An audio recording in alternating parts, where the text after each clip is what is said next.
episódio anterior, você viu como floresceu a imprensa alternativa.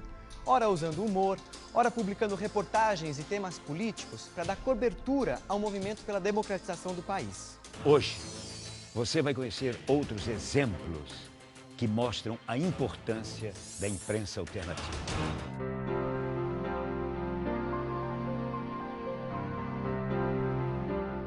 Catedral da Sé, São Paulo, 31 de outubro de 1975. Apesar da intimidação policial, a multidão silenciosa foi chegando, não parava de chegar e logo não coube mais dentro da imensa nave da igreja. Espalhou-se pelas escadarias e ruas vizinhas. Era um ato ecumênico em memória e protesto contra o assassinato do jornalista Vladimir Herzog nas prisões da ditadura. Eu consigo lembrar da minha firme resolução de não me descontrolar, em função dos meus meninos que estavam comigo o tempo todo do meu lado, e eu não queria criar um clima de terror, enfim, piorar a situação, o clima que nós estávamos vivendo. Lembro muito bem o trajeto para a catedral, a cidade vazia, que ela estava situada, um clima de medo que pairava no ar. Lembro a entrada da catedral, cheia a catedral, depois que eu tive consciência de quanto cheia estava, mas ela estava muito cheia. E dois momentos, um durante a cerimônia, que foi a fala de Dom Paulo, que ele denunciou publicamente o assassinato do Vlado, quando ele cita um salmo, ele cita algo da Bíblia, em que ele fala que malditos sejam aqueles que sujam a mão de seus irmãos, sujam as mãos com o sangue de seus irmãos. Ou seja, foi e aquilo mexeu muito comigo. Acho que foi uma coisa que...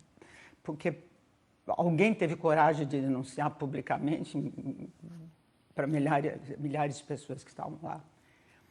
E quando terminou a missa, com toda aquela força que eu tinha para me segurar, eu estava saindo por fora, estava saindo pela nave novamente, eu acabei me descontrolando, vieram amigos, me abraçaram, eu não aguentei, chorei, berrando muito. E eu lembro então, o Dom Paulo me segurando, calma, menina, vai com calma, você tem que ter calma. E o Dom Helder dizendo, Paulo, deixa ela berrar, ela tem que botar esse ódio para fora.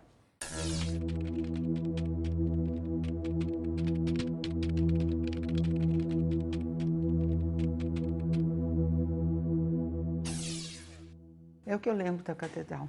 O jornal O São Paulo, da Arquidiocese, não pôde publicar a matéria sobre a morte de Vlado. Estava sob censura prévia. Mas o seu diretor, o cardeal arcebispo Dom Paulo Evaristo Arnes, estava lá para celebrar um ato ecumênico que reuniu o rabino Henry Sobel e o pastor presbiteriano Jaime Wright. O bispo Dom Angélico Sândalo Bernardino, que era o redator-chefe do jornal, também estava lá. E nós estávamos realmente pedindo a Deus, nas mais diversas formas de crenças, entendeu? Primeiro pela família, depois repudiando o ato. O repúdio foi desde o começo. Foi uma vítima da ditadura militar. E clamando por liberdade.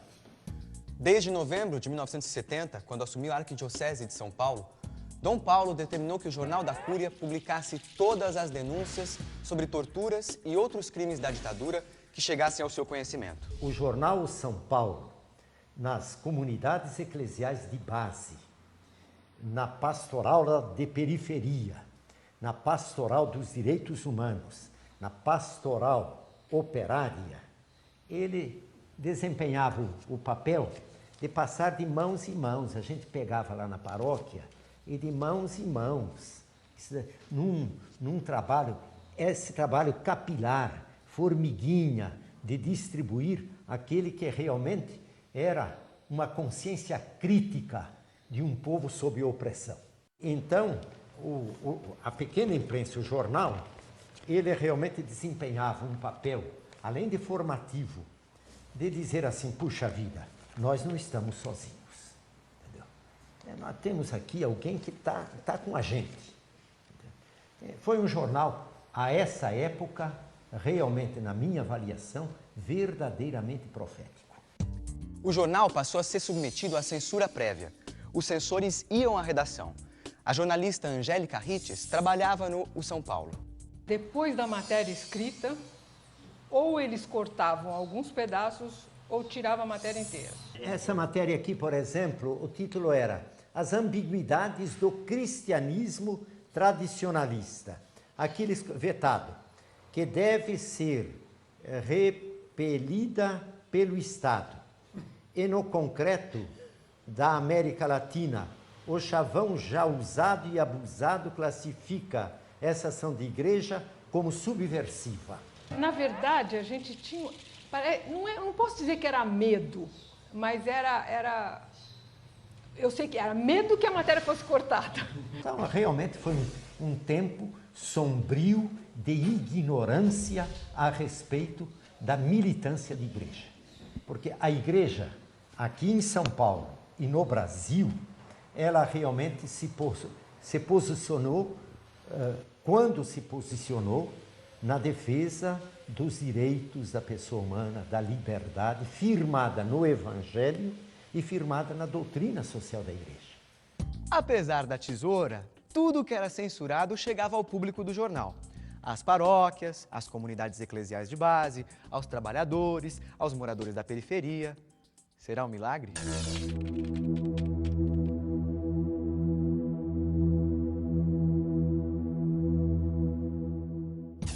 O São Paulo incomodava muito os militares. Tanto que em 1982, para intimidar o cardeal, imprimiram uma versão falsa do jornal. Foi editada por grupos aqui de São Paulo e tudo mais. A gente não descobriu, porque não exercemos o papel policial. Mas realmente foram as forças retrógradas. Eu não tenho dificuldade alguma de dizer, com o apoio da ditadura militar também, daqueles que estavam batendo palmas para a ditadura militar, que editaram esse jornal. Começa por meia-culpa, D. Paulo, dizendo que ele estava equivocado, que realmente a direção da igreja deveria ser outra. A censura foi suspensa no O São Paulo em junho de 1978, no mesmo dia em que no jornal Movimento. Os dois foram os últimos jornais a serem liberados da censura. Dom Angélico, que era jornalista antes de ser padre, continuou a escrever no jornal. É uma cachaça, meu irmão. Acabou a censura. E aí começou o terrorismo. A partir de 1979, setores das Forças Armadas ligados ao sistema de torturas e assassinatos dos opositores passaram a promover invasões de redações e a incendiar bancas de jornais em São Paulo, Rio, Belo Horizonte, entre outras cidades. Intimidados, muitos jornaleiros deixaram de vender os jornais alternativos. As vendas caíram brutalmente. Foi um duro golpe. Chegaram a colocar bombas em algumas bancas de revista em Belo Horizonte, que explodiram e danificaram as bancas, como um sinal para os jornaleiros para não colocarem jornais da imprensa alternativa. Leia-se Movimento, Em Tempo, De Fato, principalmente esses três no caso. As bancas começam a ser atingidas por bombas. Bombas. Ninguém sabe de onde vinham as bombas, mas evidentemente que se supunha que seriam da extrema-direita, né? O governo, então, o governo de um lado, o governo Figueiredo liberava a censura prévia, de outro lado, integrantes ou pessoas na paralela desse governo praticavam esses atentados. Jornalivro, Grilo, Bondinho, são publicações de um grupo de jornalistas de São Paulo que fez escola. Sérgio de Souza, Narciso Calili, Miltainho. A revista Bondinho, de 71, a primeira delas, foi do desbunde para o transbunde. Transbunde, porque é uma expressão da época, era desbunde. Né? Desbundou, quer dizer, tirou o esqueleto do armário, sabe? Né? Desbundou, né? Quer dizer, deixou o cabelo crescer, começou a sair de macacão. O transbunde transcende o desbunde. É para lá do desbunde. É mais do que o desbunde. É mais que o desbunde. Sem publicidade, Bondinho fechou. Nasceu O Grilo, de histórias em quadrinhos politizadas. Pressionada pela censura, a equipe decide fechar o Grilo também. A linha mestra que manteve esse grupo trabalhando e está em todos os conteúdos desse grupo que eu me integro na época do Grilo, mais adiante, era não se submeter à censura. Então vamos fechar o Grilo e anunciam no último número do Grilo que o Grilo ia circular a partir do mês seguinte sob outro nome e com o nome de jornal chamado Ex, como Ex-Grilo. Por que Ex? Ex com hífen, né? Então mostra aí, por favor. Ex, né? Que é isso aqui, né? Esse é o número 1. O Hitler pelado tomando... O ex-traço, quer dizer, ex-grilo. Não, tudo. Ex-tudo, Nós éramos ex-folha, ex-realidade.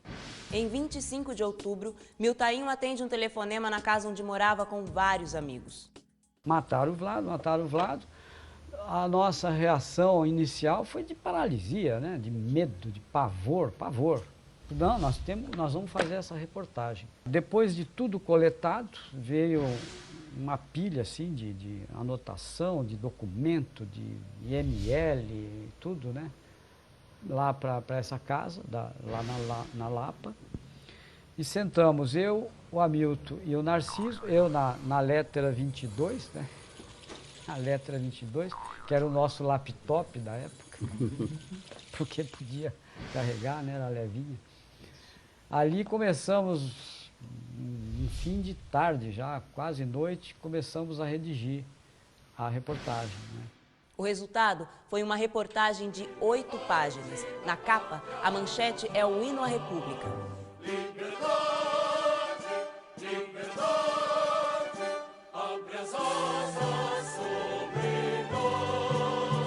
O Ex surgiu da insatisfação de um grupo profissional de jornalistas, porque todas as pessoas que participaram do Ex, por incrível que pareça isso, elas eram apenas jornalistas profissionais. A única atividade delas era o profissionalismo na sua profissão, que naquele momento estava sendo brecado por uma série de circunstâncias políticas.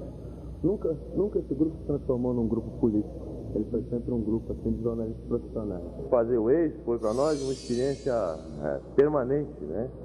Um acicate permanente que a gente tinha de tentar chegar o mais possível num universo maior de leitor. Não posso dizer se foi possível, a gente teve êxito na experiência, porque ela foi interrompida pela censura.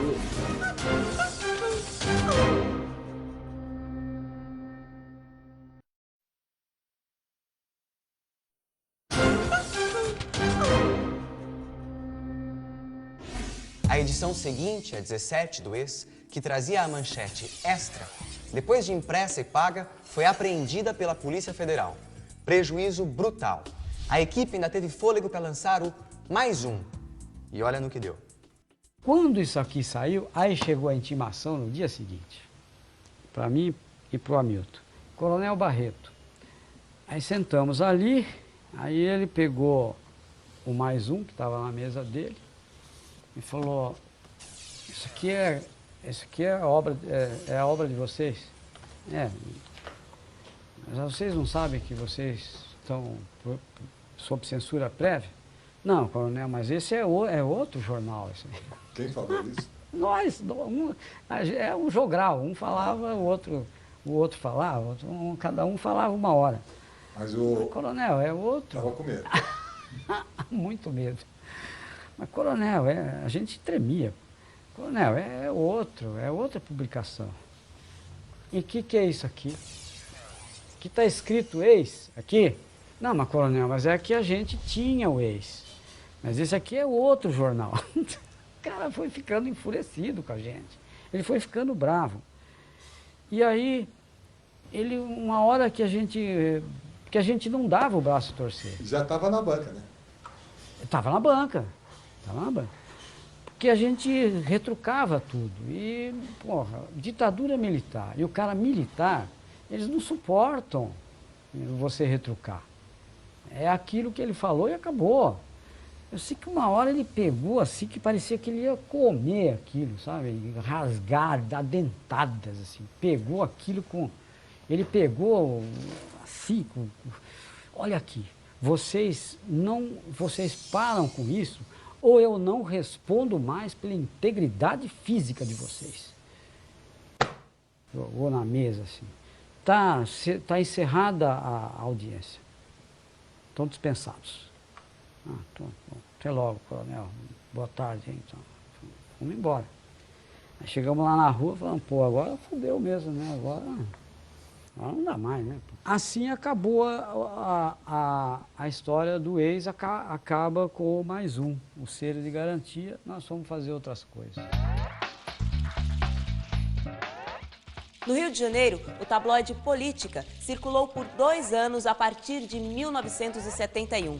Representava as ideias dos nacionalistas e trabalhistas de Getúlio Vargas, João Goulart, Leonel Brizola e era visceralmente contra o capital estrangeiro. Chegou a tirar 38 mil exemplares até bater de frente com a censura e acabou fechando. Em 1975, surgiu Crítica, na mesma linha do Política, e reunia oposicionistas cariocas de várias tendências. Crítica sobreviveu por mais de um ano. Com a apreensão da edição do número 56, o jornal não aguentou o prejuízo e teve que fechar. Osso duro de roer, a oposição nacionalista também se expressou por meio do relançamento do Jornal de Debates.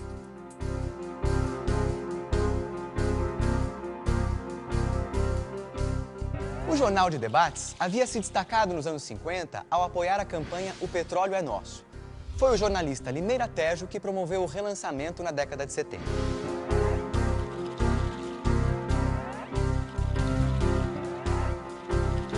Você está reparando as datas? Numerosos jornais foram surgindo entre 71 e 76. A oposição não desistia, apesar da censura, da perseguição e das prisões.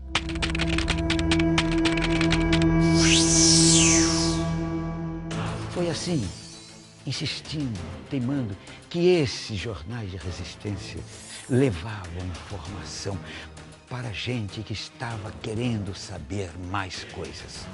Soy loco por ti, América. Soy loco por ti de amores. Soy loco por ti, América. Soy loco por ti de amores. A revista Versus surgiu em 1976 por iniciativa do jornalista Marcos Faerman. O repórter gaúcho já trabalhava nos grandes jornais de São Paulo. Para ele, o Brasil não podia mais ignorar o que acontecia no continente latino-americano. O verso era uma elipse. O verso era uma parábola. Quando ele falava da morte de um índio no Peru, ele estava falando também da morte do índio brasileiro. Quando ele falava de um escritor peruano, do drama de um escritor peruano, ele de alguma maneira estava falando sobre o drama do povo brasileiro. Tem 3 edições assim que eu gosto. A número 1, que eu acho sensacional. Essa número 1, que eu acho uma obra-prima. Gosto muito da edição do Trotsky, que eu acho que é uma afronta ideológica à ditadura. E gosto muito de uma que eu considero que virou, inclusive, cartaz aqui na cidade. Os jornaleiros colavam essa capa que nós fizemos, que é quase o manifesto do Versus político, Geisel já vai tarde, que imagina alguém fazer uma ofensa dessas ao presidente Geisel, pastor luterano. Que data é isso? Fevereiro de 79, é a saída dele. E aí, dentro daquela linha, os sindicatos e o Partido dos Trabalhadores. Isso aqui vai dar origem a essa matéria. Eu tive a honra de editar esse material aqui, ganhou o prêmio Vladimir Herzog, a equipe do jornal, por essa matéria, que era um texto, uma correspondência que nós mantínhamos com um preso político, que estava preso ainda, Amadeu de Almeida Rocha, e ele escreveu uma carta aberta ao Geisel da cadeia. Durante os 5 dias em Amadeu Rocha, ele mesmo, né? Esteve entregue aos torturadores do DOI, foi diariamente submetido às seguintes modalidades de torturas por equipes de torturadores que se revezavam: choque elétrico com 2 fios, choque elétrico com 3 fios, choque elétrico com 4 fios, pênis, orelha, choque elétrico com 5 fios, choque elétrico, dança dos elétrons. Não dá para ler isso aqui. Por quê? Isso aí é um passado que eu espero que não volte mais para esse país, mas esse era um tipo de compromisso, digamos, que para quem fazia o Versus... Por que te emociona ler isso? Me emociona porque eu sei o que tem por trás disso aqui, né? A luta que foi chegar até publicar isso aqui. Os serviços secretos do Exército, os militares, a polícia, a Receita Federal, o INSS, eles passaram a conspirar abertamente contra o Versus.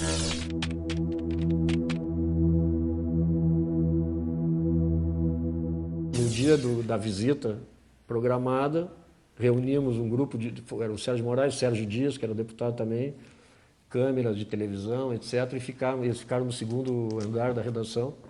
E quando esse camarada chegou, o inspetor o pessoal aí, chegou o pessoal da censura, por favor, deputados, desçam aqui. Desceu todo mundo com as câmeras ligadas, aí esse aqui saiu correndo, né, rua fora, e nós correndo atrás dele, já para pegar o cara. Nessa altura a gente já estava querendo pegar, né? E aí ele fugiu, e aí a redação foi invadida de novo, aquela confusão toda. Aí nós vimos que estava no fim. Nos anos 70, países e povos da Ásia, África e América Latina se tornam independentes. O movimento dos não alinhados a nenhum bloco de poder chegou a somar 77 países, que em 1973 fazem uma reunião na Argélia. Foi com este mote que surgiu a revista Cadernos do Terceiro Mundo. Era um mundo em ebulição, com mais da metade do mundo socialista ou em revolução. Foi um momento assim impressionante, realmente impressionante do mundo. E nenhum meio de comunicação falava sobre isso, né? As agências estavam lá vendo a parte anedótica ou defendendo os interesses das grandes potências. Porque que agências que eram? As duas agências dos Estados Unidos, a outra inglesa, a outra francesa. E não tinha nenhum interesse de mostrar que havia um outro mundo em ebulição. Foi esse mundo que criou o terceiro. Então, no diálogo com Neiva Moreira, nós temos que fazer uma revista que seja, na minha cabeça, tinha que reproduzir internacionalmente o que eu fazia no Expresso, né? Que era dar voz aos protagonistas. Nosso compromisso é com a emancipação do terceiro mundo. Falamos 3 idiomas em 5 edições para 70 países de 5 continentes. 2/3 da humanidade vive no terceiro mundo. Cadernos do Terceiro Mundo circulou por 34 anos, até 2007. Chegou a tiragens de 30 mil exemplares, sempre editados por Canabrava. No próximo episódio, na medida que a própria sociedade encontrava caminhos para se organizar, jornais e revistas iam representando esses movimentos de forte caráter social. E esse cara nos apresentou a ideia de fazer um jornal gay, né? Um jornal alternativo gay. O começo era na minha casa, assim, era um endereço público. Eu tinha uma casa numa vila, na Pamplona, que o andar de cima era a minha casa, que era um quarto, 2 quartos, banheiro, e o andar de baixo, a sala, era a redação. O Lula queria uma coisa muito clara, ele queria um jornal para Volks, outro diferente para Ford, outro para Scania, outro para cada uma das grandes empresas, um jornal diferente.